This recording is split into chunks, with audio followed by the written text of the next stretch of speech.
живата гора. Когато имаме силно нападение от каламитети на насекоми, снеговали, ветровали, снеголоми, ветроломи или пък повреди от горски пожари, за да се възстанови гората, или се залесява изкуствено, или гората по естествен път, чрез издънки и семена, се възобновява. Кое е по-правилно, ще се опитаме да разберем в този филм. Аз съм инженер Николай Адев и сега ще разгледаме насаждения и култури, намиращи се в Държавно горско стопанство Смолян, в отдели 2075, 2076 и 2077 между селата Стража, Влахово и квартал Устово на град Смолян.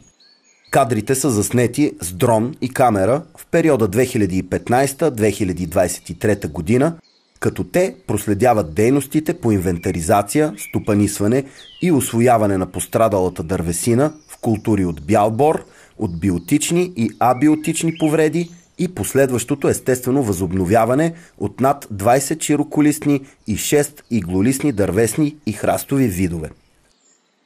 В периода 6-8 март 2015 година имаше обилен снеговалеж и снежната покривка стана над 2 метра.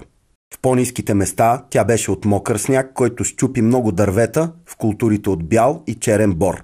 Повредите бяха на големи територии в цялата Смолянска област, като имаше много насаждения с повреди на 100%.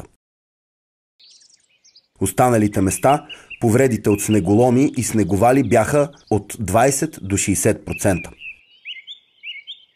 Засегнатите площи бяха дадени след маркиране и изготвяне на необходимите документи, за да бъдат усвоени и изчистени от фирми и местното население. Много от насажденията обаче бяха недостъпни. През следващата, 2016 година, поради големия обем паднала дървесина, която чрез своята миризма привлече корояди и им даде голяма хранителна база за развитие, се образуваха множество короядни петна по здравите дървета от бял бор в съседство на счупените петна от снеголомите и снеговалите. Маркирането беше изключително трудно, понеже навсякъде имаше много паднали дървета, преплетени с храсти. Наложи се проектирането и изграждането на тракторни пътища, за да се стигне до недостъпните места. Основна задача при провеждане на сечта беше опазването на всички здрави дървета и подръста. Естественото възобновяване.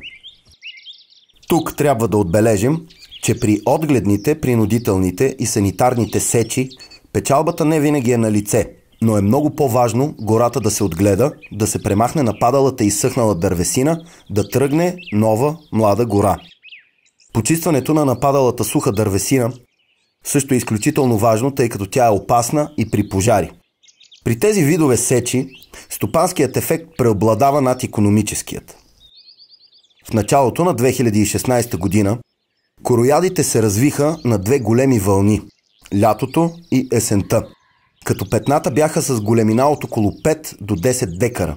През следващата 2017 година новите петна бяха от по 20-50 декара, а имаше и такива от по 80 и 100 декара.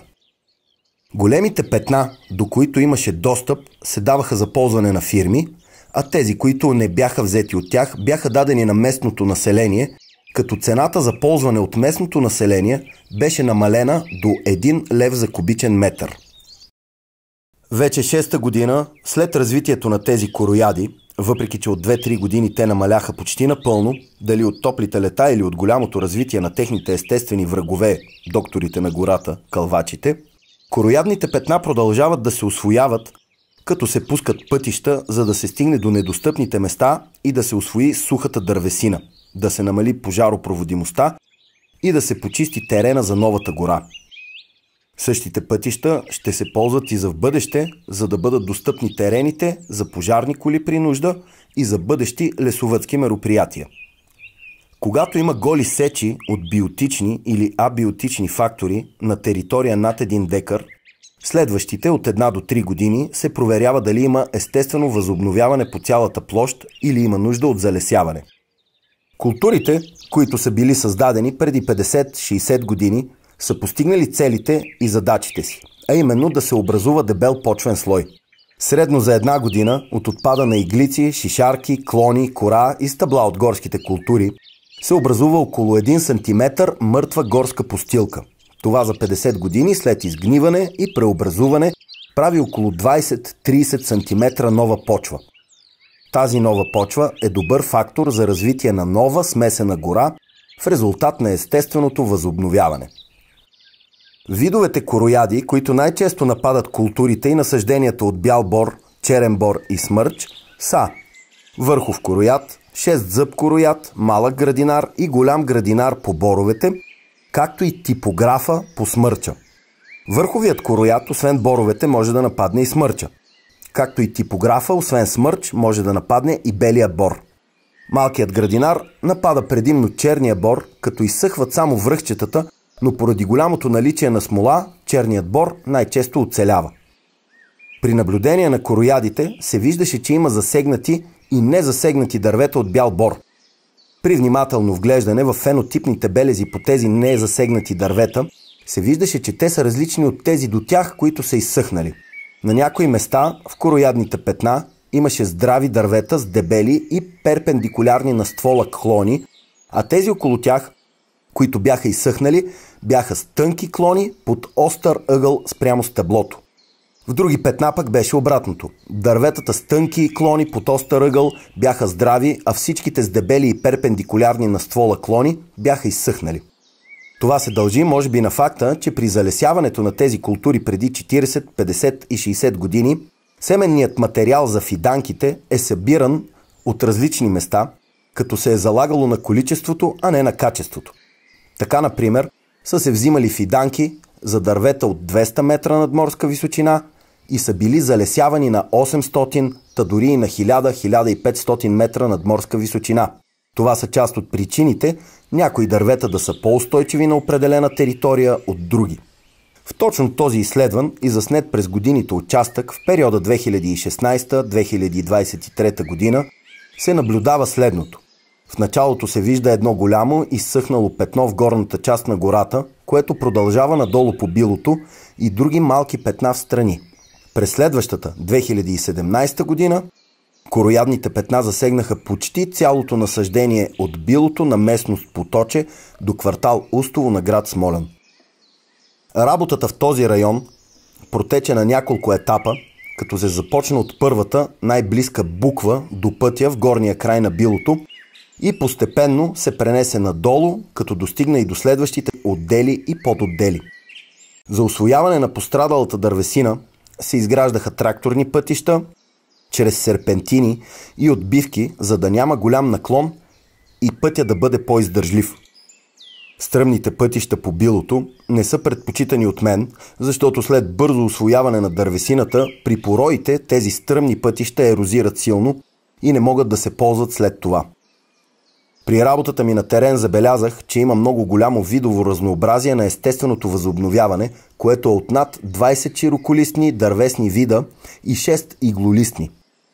Подръста там е укрепнал с височина от 1 до 3 метра и е нагъсто, като там не се налага залесяване.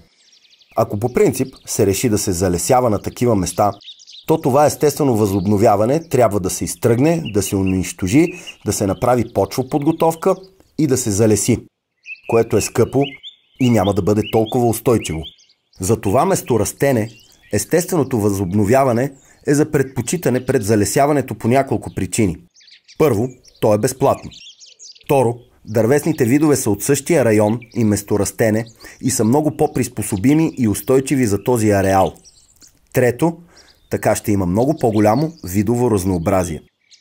При изкуственото залесяване в България в миналото са се залесявали дървета, най-вече от чисти култури, като бял бор, черен бор, много по-рядко смърч, ела и зелена догласка.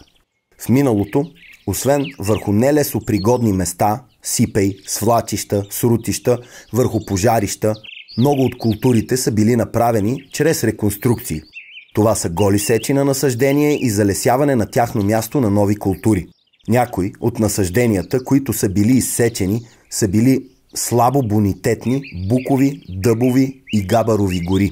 Но е имало и високобонитетни вековни гори от смърч, ела, бор, бук, дъб и други. Такова залесяване е било извършено на цялата територия на България. Отделите, които изследвам в това видео, също са създадени след реконструкции. Един ден, при обход на повереният ми охранителен участък в махала Кокотник, която се намира от другата страна на квартал Устово, срещнах бай Метко, който тогава беше на около 90 години. Той ми каза, че е работил към горското преди 50-60 години в точно тези изследвани и заснети от мен отдели, където с нажаци са секли келявия габър и после са залесявали бор. Било е много трудно и отглеждането на тези култури след залесяването. Почвата е била малко и бедна. Сега там почвата на места стига до 1 метър и е богата. Изкуственото залесяване в днешно време е подходящо на места, където липсва естествено такова. Примерно след пожари, когато мъртвата горска постилка е изгоряла и е станал дебел слой пепел, който при силни дъждове и порой лесно може да се отмие и да се покаже основната скала. Имало е и такова залесяване, при което върху гола скала в отдел 2066 са се правили множество малки дупки в скалата с динамит и се е носела почва с магарета и мулета, за да се залеси. Сега там има здрава и гъста Черборова гора.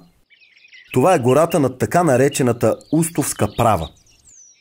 Извадката от естествено възобновяване на дървесни и храстови видове е взета в малък участък с диаметър 30 метра след провеждане на санитарна сеч с интензивност 100% в отдел 2077 под отдел В. 4 години след сечта са установени следните дървесни и храстови видове. Широколистни, планинска върба ива, полски клен, обикновената ирга, обикновено птиче грозде, обикновен глок, питомна европейска круша, елшовиден зърнастец, дива череша, обикновена леска, брекиня, зимен дъб, летен дъб, обикновен бук, обикновен габър, келев габър, воден габър, обикновен дрян, обикновен орех, сребролистна липа, мъждрян, обикновен явор и трепетлика. Иглолистните дървесни видове са обикновена ела, смърч, бял бор, черен бор, обикновена смрика, червена смрика. Пространството между подръста и дървесно-храстовата растителност е заето от разнообразна фитоценологична растителност от билки, треви и орхидеи. Някои от видовете са зеленоцветна платантера, червен главопрашник, маргаритка, сборна камбанка, менопелейско сграбиче, шипка, жълт кантарион, риган, котешка стъпка, горска ягода и капина. Друго видово разнообразие, което се появи и се забеляза вследствие на изчистване на тези засегнати територии, е това на представителите на животинския свят, на птиците и бозайниците. Тази голяма фрагментация, която се получи при почистване на тези корояди и големите петна, които се отвориха, благоприятстваха за появата на малко по-различни животински видове, отколкото когато беше чиста, гъста култура, населена предимно с дива свиня. Отново започнаха да се забелязват видове като заек, дива котка, лисица, язовец, сърна, благороден елен и мечка. От птиците, чрез програмата за разпознаване на гласове на птици Мерлин, с едно включване за около 2 минути се разпознаха следните птици: елов певец, обикновена чинка, лъскоглав синигер, голям синигер, син синигер, голямо черноглаво коприварче, поен дрозд. А от личните ми наблюдения на терен съм виждал още кос, гарван, голям черен кълвач, сив кълвач, зелен кълвач, гривяк, мишелов, голям ястреб и керкенес. Смяната на широколистни насъждения с иглолистни култури променя микро и макроклимата. Образуването на големи петна от нападали и счупени гори от снеговали, снеголоми, ветровали и ветроломи и в последствие развитието на големи короядни петна от изсъхнали дървета и възникването на естествено възобновяване са естествени процеси на природата, чрез които тя си връща естествените гори за съответното месторастене. Широколистните гори, които са били изсечени при реконструкции, за да се създадат култури от бял или черен бор на тяхно място, са задържали водата в почвата, понеже големите широколистни листа се натрупват върху почвата и възпрепятстват изпарението на водата. От друга страна, боровете изпиват водата от почвата и изпарението в боровите култури е много по-голямо. Някои казват, че може би това е и една от причините едно време да е имало толкова много сняг през зимата, а сега да няма. В момента изкуственото залесяване е правилно да се прави само на места, където има абиотични или биотични повреди след пожари, ако няма естествено възобновяване. Не е правилно да се залесяват земеделски земи, особено на полето. При залесяването не трябва да се използват един или два дървесни вида и да се правят чисти култури, а по-правилно е да се използват 3-4 иглолистни и 3-4 широколистни дървесни вида, за да се направят разновидови култури, които в бъдеще да са по-устойчиви. В миналото българските лесовъди са направили много за българската гора и природа. Те са залесили над 10 милиона декара нови гори. Укротили са порой, направили са съоръжения в реките и стръмните дерета, които да спират бързите течения на водите. Такива съоръжения са баражите и клеонажите. В момента българската гора се увеличава всяка година поради факта, че земеделието не е това, което е било в миналото. Повечето от земеделските земи не се обработват, падат семена носени от вятъра и в тези земеделски земи изникват дървета. Те се превръщат в гори. Това е и една от причините в днешно време да не се залесява толкова, колкото в миналото. От друга страна, на местата, пострадали от биотични и абиотични повреди и от пожари, в много от случаите тръгва естествено възобновяване, което е безплатно, разнообразно и много по-устойчиво за тази територия.